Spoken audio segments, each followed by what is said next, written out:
Maintenant, l'écart moyen comme mesure de dispersion, si on n'a pas la médiane et qu'on a la moyenne, ou qu'on a la possibilité de calculer la moyenne, à ce moment-là, on se rabat sur l'écart moyen comme mesure de dispersion dans le cadre du programme de 4e secondaire en CST. L'écart moyen, c'est quoi? C'est la moyenne des écarts à la moyenne. Alors, qu'est-ce qu'un écart à la moyenne? Un écart à la moyenne, c'est à quelle distance est-ce que la donnée se trouve de la moyenne. Alors, je reviens sur nos deux exemples de tout à l'heure. Ma distribution 1 a les 8 données suivantes.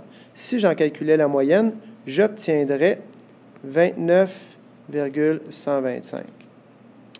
Alors, je peux écrire que la moyenne est égale à 29,125. Puis là, je vous mets en garde de ne pas arrondir tout le temps, tout de suite, ou trop vite, ou trop. Gardez le plus de précision possible dans vos données. Si je regarde l'écart de la première donnée par rapport à la moyenne, j'ai le chiffre 17. Quel est l'écart entre 17 et 29,129? Un écart, c'est une différence. On peut considérer ça un peu comme une distance. On ne sera pas intéressé à savoir que c'est plus petit, ou par exemple que 41, c'est plus grand, puis l'écart peut être le même chiffre, mais si je considère que 41, c'est plus grand, 17 plus petit, il y en a un qui va être négatif, l'autre positif. Donc, dans le fond, je vais utiliser des valeurs absolues pour déterminer l'écart à la moyenne de chaque donnée.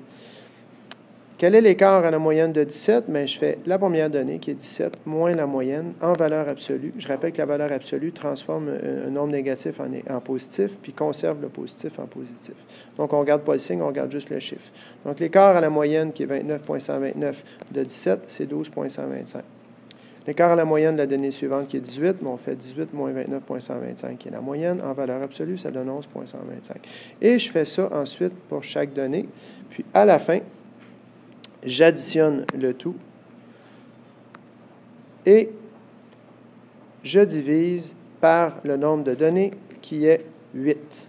Si je remonte vers la formule, elle dit ceci, c'est la somme de la valeur absolue de l'écart de chaque donnée à la moyenne. Donc, I, c'est la donnée 1, 2, 3, donc X1, X2, X3, X4, X5, etc., et la moyenne est ici. Donc, la différence entre une donnée et la moyenne en valeur absolue, j'enlève le négatif. Je fais la somme de chacune de ces différences-là et je divise par le nombre de données.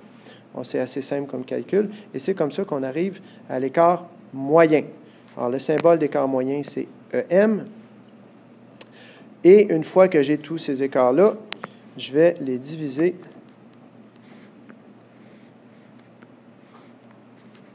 donc diviser par 8, parce que j'ai 8 données. Alors, je vais faire la même chose ici aussi, divisé par 8 données.